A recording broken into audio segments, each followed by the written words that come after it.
Welcome back. KPMG, one of the world's leading providers of audit, tax and advisory services, recently released its CFO 2018 Outlook Survey.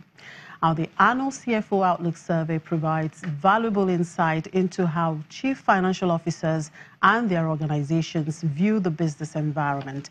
Now, let's look at this report as released by KPMG. I'm being joined by partner and head audit services, KPMG Nigeria, Mr. Tola Adeyemi. Good morning, Mr. Adeyemi. Thank you very much for joining us. Good morning, and thanks for having me. Glad to have you here. Yeah. Now, tell us about this survey and why KPMG thinks it's a survey worth embarking on. Okay, well, let me set the context for the survey. You'll know that government policy is not made in isolation. It's got to be made in conjunction with the people that are being governed.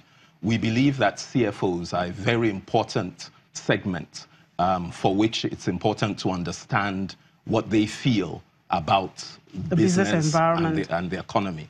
So we set out to ask our CFOs across various industries questions in three broad areas. The first area, we asked them questions around their outlook for the economy for 2018.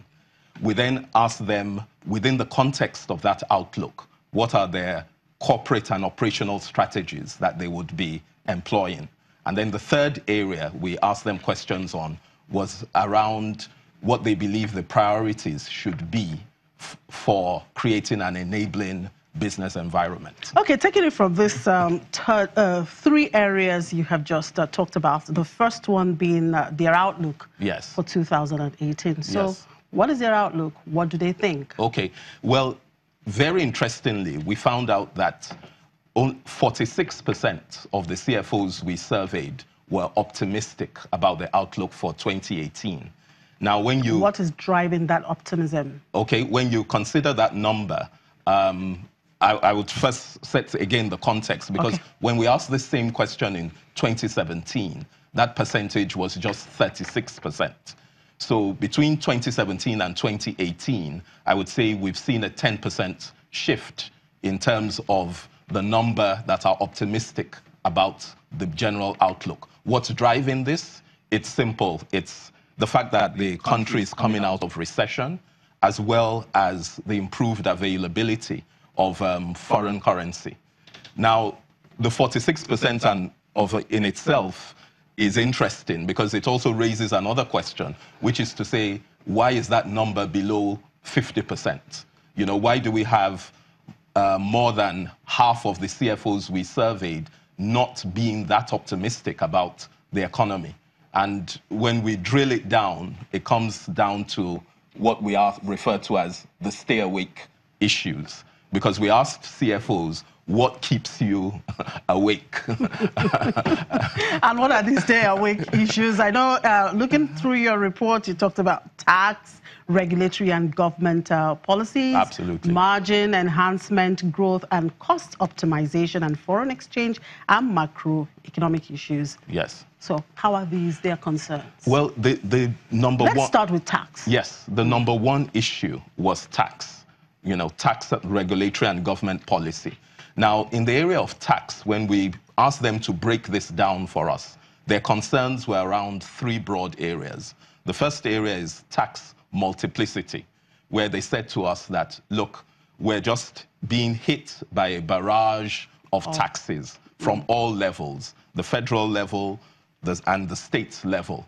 In addition to the multiplicity of tax, there's also the question of the number of agencies that are chasing tax matters in Nigeria. They said to us, we have the Federal Inland Revenue Service, the State Inland Revenue Service, then we've had the Revenue Mobilization and Fiscal Commission after us. EFCC is also coming after us to chase tax matters. And of course, you have the National Assembly also looking into tax matters. So this just creates confusion in terms of who exactly is accountable for tax matters. The other thing related to taxes is the whole question of those who are paying tax feeling that, look, they're being, taxed over and over again. In other words, the focus appears to be on extracting more taxes from the minority that are paying taxes, rather than seeking to broaden the tax base. So one of the frustrations of CFOs is to say, hey, we're already compliant. Why are we being subject to audits upon audits and further intimidation? Now, you had a conversation with the chairman of FIRS recently, and I'm sure these issues were brought to the fore. Yeah. What was his response? Very, very interestingly, he gave a different perspective, well, an additional perspective. From his perspective, he said that the rate of compliance of those that are paying taxes still needs to be improved. And I think there's perhaps tax remittances? Well, it's just, you see, when it comes to compliance, one of the issues the CFOs also spoke about is just the general ambiguity in the wording of our tax legislation. So they said the tax legislation is worded in such a way that it is open to varying degrees of interpretation. And I'm sure you'll agree with me that where you have ambiguity in terms of what the wording means, then there's great scope for judgment in terms of what the law actually intends. So that's one of the areas where our CFOs are asking for greater clarity in terms of the review of the tax legislation to make it a lot more specific, as well as, frankly, to bring it up to date with current developments in the business environment. Because there's some things that are happening in business today that the tax laws did not envisage when they were crafted. Now, what about the issue of margin enhancement? Yes. Now, this was the #2 issue raised by our CFOs. Because of the economy and the challenges of the economy, businesses are asking themselves, how do we sustain profitability within what is a challenging business environment? And the #1 strategy a number of them said to us they're employing is increasing their focus and their spending on customer satisfaction.